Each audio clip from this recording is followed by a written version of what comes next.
ever just sit back and think PE class was designed by someone who secretly hates teenagers? Because I've been reflecting, and I'm convinced there's no other explanation. Nothing else accounts for the absolute chaos we all experienced on that gym floor. But before we get into it, welcome to the safe space. No judgment, no lectures, just real stories about the dumpster fire we all survived. Let's be honest, I probably couldn't tell you half of what I actually learned in PE. Ask me about the rules of volleyball, no idea. Ask me about proper running form, completely gone. But ask me about the crazy stuff that happened on a daily basis, I got stories for days. Let's start with the gym teacher, because your entire PE experience, and I mean your whole experience, depends on what kind of adult they decided to put in charge of a bunch of hormonal teenagers and sports equipment. You have two types, maybe three. Let's break it down. Type 1, the actual athlete. This teacher is in shape, demonstrates the activities, and genuinely seems like they want to be there. They'll run with you, show you how to do things, and might even crack a joke. These are rare. Treasure them if you had one. Type 2, the crash out. This teacher has given up on life. They sit in a chair by the wall, eating hot Cheetos, drinking Diet Coke, and yelling at students to run extra laps while they haven't moved from their seat in 3 years. Their weight distribution is questionable at best. You look at them and think, how are you the one telling me to be healthy? You're one Diet Coke away from a heart attack. And then there's type 3, the one who believes in collective punishment. And this is where things get truly ridiculous. For those who never experienced it, collective punishment means one person messes up, one kid decides to not listen, one kid is messing around, and the entire class pays the price. Do me a favor, please. Get out of here. Get out of here, man.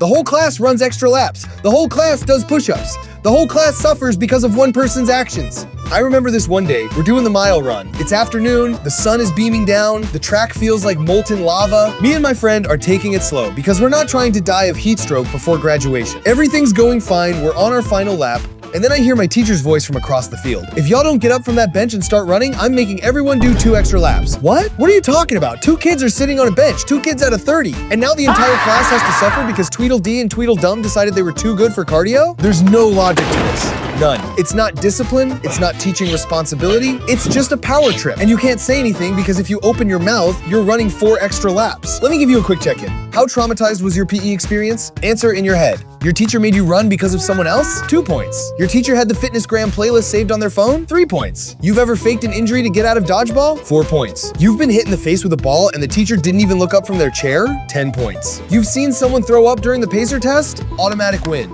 If you scored 8 or more, you're not alone. We've all been there. But let's talk about the locker room, because the gym class horror doesn't start on the floor.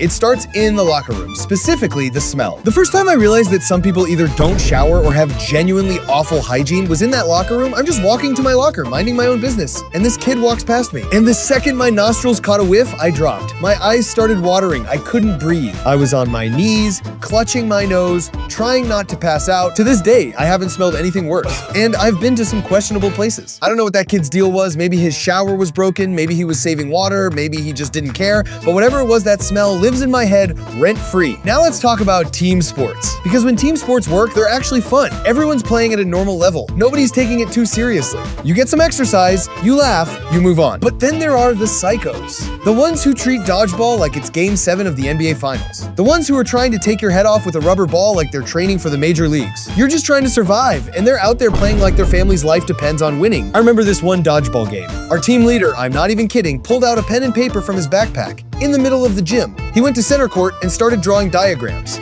battle strategies, formations. He had apparently been planning this the night before. We still lost badly.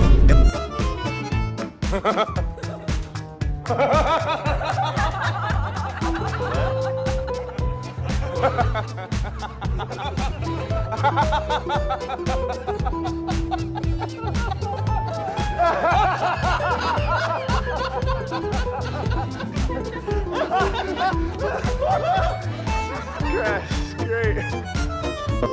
When I looked at him after the game, he had the most depressed expression I've ever seen on a human face. I just know he went home, laid on his bed, and stared at the ceiling for 3 hours. And the music. Oh my God, the music. We could be in the middle of the most intense dodgeball battle. Bodies flying left and right, kids getting absolutely demolished. And instead of playing something hype, something motivating, something that makes you want to run through a wall, the teacher puts on Imagine Dragons. Back to back, 10 songs, and in the middle of the queue, Dance Monkey. Nothing kills your warrior spirit faster than hearing thunder for the 5th time while you're trying to dodge a ball to the face. Now let's talk about the FitnessGram Pacer Test. I know some of you just had Vietnam-style flashbacks reading that name. For those who don't know, the FitnessGram is a multi-stage aerobic capacity test that progressively gets more difficult as it continues. The 20-meter pacer test will begin in... I don't even need to finish that sentence. You already heard the voice in your head. I genuinely think the FitnessGram alone has caused irreversible psychological damage to millions of students across the country. The worst part? It was always unannounced. You'd walk into the gym, see the little cones lined up across the floor, and your heart would just drop. Instant dread. You knew what was coming. There was no escape. The strategy was always the same. Conserve energy in the early portions. Don't sprint, don't show off, just survive, spread your reserves evenly so you don't crash in the middle. But no strategy prepares you for the real problems. Like when you had lunch right before gym. Your stomach is full, your body is not ready, and now you're running back and forth while your lunch is doing acrobatics inside you. The last thing you want is to be the kid who throws up rainbow vomit in front of the entire class. Trust me, you don't recover from that.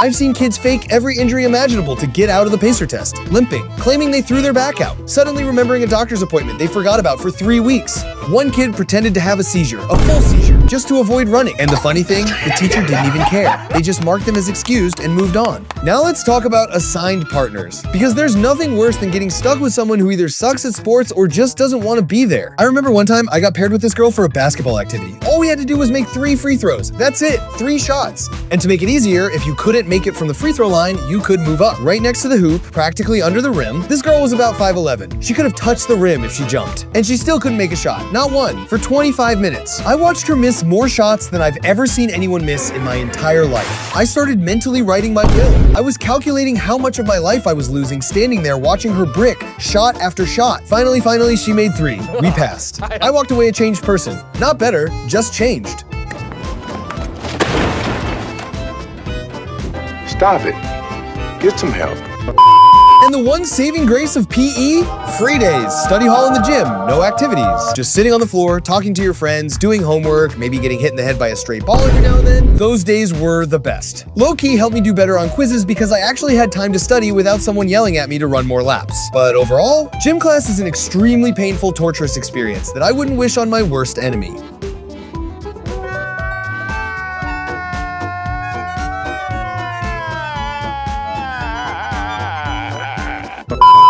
Half the time, it feels like we're in a labor camp getting worked to the bone for no reason. Here's the thing, we all went through it. Everyone watching this has a horror story. A bad teacher, a terrible partner, a FitnessGram moment that still haunts them. The difference is, most people don't talk about it. They pretend it was fine. They pretend they loved running the mile in the hot sun. But not here. That's not what this space is for. This is your safe space. We don't pretend PE was fun. We don't pretend we were athletes. We just laugh about the dumpster fire and move on. So drop your worst PE story in the comments. The more ridiculous, the better. Nobody's gonna judge you here. That's literally the whole point. We survived it. Now we get to laugh about it. Stay safe, stay real, peace.